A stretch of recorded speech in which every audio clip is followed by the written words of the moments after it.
Corporate Finance OneNote Practice Problem. In this presentation, we're going to work a practice problem in OneNote related to net profit margin and return on assets, ROA. We're going to be doing a comparison for division comparison. Corporate Finance OneNote Practice Problem. In this presentation, we're going to work a practice problem in OneNote where we're going to use our ratios to compare. Corporate Finance OneNote Practice Problem. In this presentation, we're going to work a practice problem in OneNote where we're going to use our ratios to compare divisions or subsidiaries of one company. In other words, we've got one company, we have it breaking out into segments, into divisions, using our ratios in order to do comparisons within them, focusing in on the profit margin and return on assets, the ROA.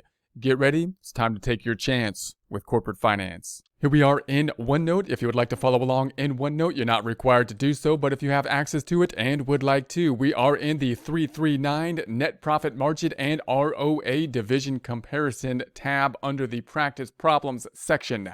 Closing this back up, we're going to have our information up top. We're going to use that information to then calculate the profit margin return on sales, which is going to be for the divisions of A, B, and C, the return on assets for divisions A, B, and C. So note, as we go back up top, we're going to have our information for the different divisions. We're thinking about one company with these three divisions that we're going to be breaking out into so we can do our ratio analysis. Now note, whether it be job performance, whether it be something that you're comparing different divisions, or if you're comparing like sports teams and players, which is basically comparing job performance, you're always going to run into these types of situations where you can't make a good, accurate comparison without using some types of ratios. So that's going to be it here. We're going to be applying these ratios instead of to our own performance as a company, comparing ourselves to other companies in total. We'll be applying these ratios to components or segments within a company, imagining ourselves to be such as a manager within a company that then wants to judge the performance of different divisions within it. So note that you're always going to use some kind of ratios to be able to do this, but also note that when we're using these types of ratios, the same types of ratios we apply to the company as a whole, we're typically talking about divisions that are going to be somewhat independent in nature with regards to their functioning, meaning they have both revenue and expenses. They function somewhat independently so that we can use our standard type of ratios on them, such as the profit margin ratio or the return on assets. So that means that we're talking about different divisions that are somewhat autonomous. They're working in and of themselves, or we could be talking about subsidiaries. You might have a parent company with subsidiaries that are basically subsidiary companies owned or having a controlling interest owned by the parent. Now, if you had a different situation where you're breaking your company up into production centers and cost centers and things like that, you could do that kind of breakout as well and try to measure the performance of different centers. But then you might need different ratios if you're trying to see the performance of a center, for example, that doesn't have revenue. You can't judge the performance of a center on obviously if they don't have revenue. You got to judge them on what they have control over. So that gets more into kind of managerial accounting when you're breaking down things into more decision making for the company, although it can be good for decision making as well if you get into the details in terms of breaking down the company. But we're going to apply basically the ratios that we would typically use for a company as a whole, meaning the company's working, as a whole unit as opposed to like a part of another company, and then apply that to divisions where we would have divisions working somewhat autonomously and having both revenue and expenses for them. We got the net income, the sales, and then the net income, and then the total assets. First two, obviously the performance measures, total assets then being the balance sheet item. So then we have the net profit margin. So the net profit margin would be the net income compared to the sales, bottom line of the income statement compared to the top line of the income statement. Return on sales, we can call it. So we'll call it return on sales here. For A, we had the net income of the 1,768,000, and then we're going to compare that to the sales, top line of the income statement, which was 20,000,000. 326, and that's going to give us our profit margin. If we take out the trusty calculator and divide this out, 1768000 divided by 2032600, and that's going to give us our, if we move the decimal over, 8.27 about. So 8.27. Now we're going to do it for B, noting that B has a much lower net income and much lower sales. So notice, just like if we were comparing two different companies that are trying to benchmark towards each other, we can't use simply the net income or sales number in total in gross, because A, has overall a higher net income and sales. But we can compare the relationship with our return on the sales, right? So we can compare our return on sales. And so if we do that, if we divide the 225 divided by the 5,584, we're going to get 4.3. So we're going to say that the return on sales is worse for B. And what does return on sales mean? It means for every sales dollar we have, we're averaging how much of that we get to keep. Every sales dollar for A, we're keeping about 8.7 cents. Every dollar for B, we're keeping 4.03 cents about. Or for every $100 for A, we're keeping $8.70. For every $100 for B, we're keeping $4.03. So if we did this measurement, we're going to say, well, A's doing better, not simply because they have a higher sales in total. We already know they have a higher volume of sales, but they also have a higher, profit margin in this case as well, which is something that we can use to measure performance between the two, and still be somewhat fair. We're trying to be fair to measure the performance between these divisions.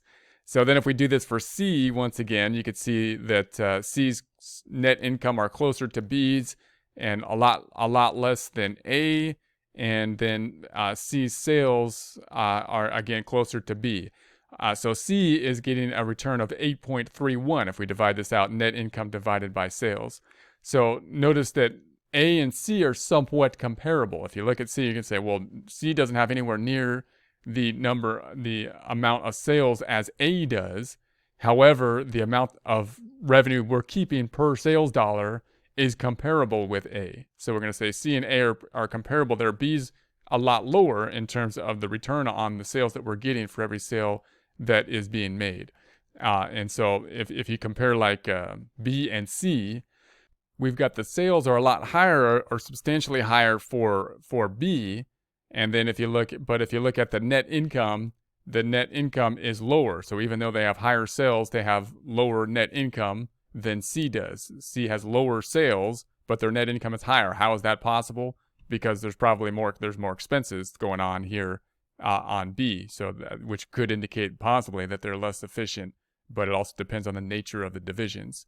Okay, so then we're going to take a look at the return on assets. Return on assets being the calculation of the net income, bottom line of the income statement, divided by the assets, which is going to be on the balance sheet. So, and remember that we're comparing an income statement item and a balance sheet item.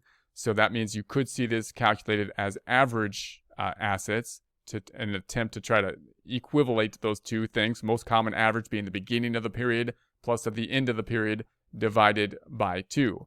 So now we're looking at the efficiency, how well we're using our assets in order to generate income. So the higher the number, the better. So we're going to say, all right, the net income for A is 1,768,000.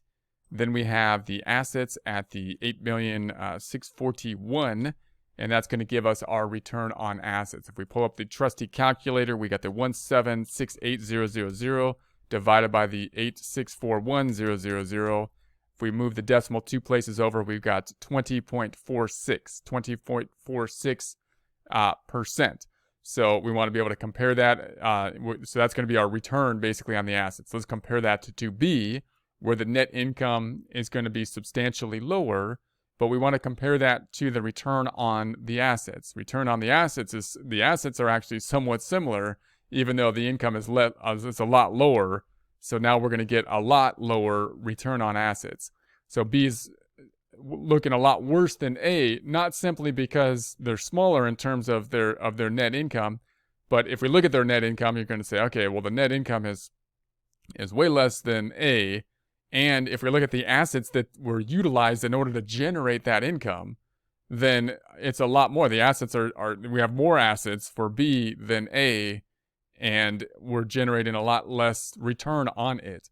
So if you were comparing like two different companies, or if they were doing like the same thing, you'd probably be saying, well, wow, is there, if this is the same company, is it possible that we can take some of these assets from B and transfer them over to, if we transferred them over to A, would we still be getting a return at 20% of A?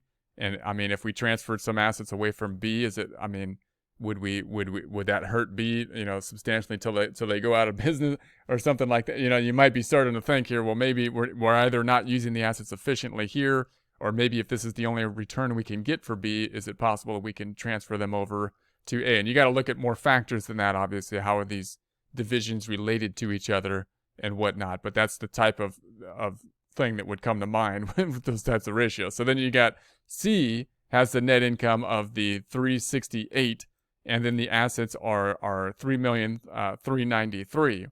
And so that's going to give us a return if we divide them out of the 10.85.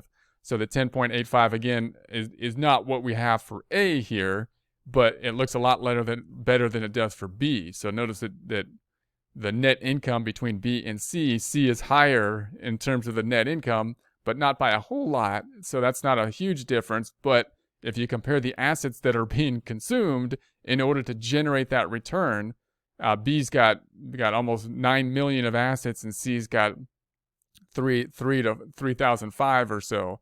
So C is using a lot less assets to generate a return on them of 10.85.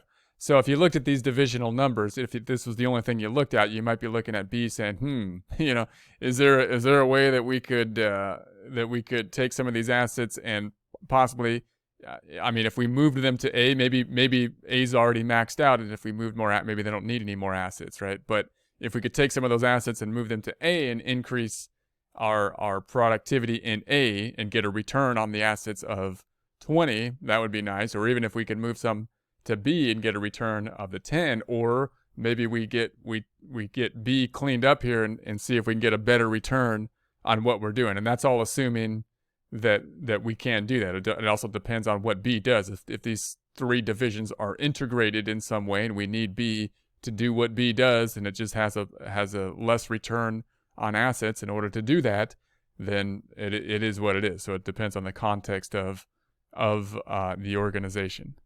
So now let's look at the return on assets for the entire company. So the entire company, if we took a look at the net income divided by the assets for the entire company, we can basically add up the three items here, and we'd get to, if we would just to add these up, we're just taking the net income, which is the 1768000 plus the 225000 plus 368000, giving us our 2,361,000, and then the total assets are the 8641000 plus 8982000 plus 3393000.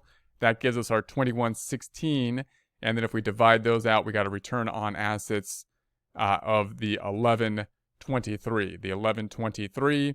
So if you look at the average for the company, obviously A is pulling up the average a lot with a high return on assets. C is close to the average, and B is far below it.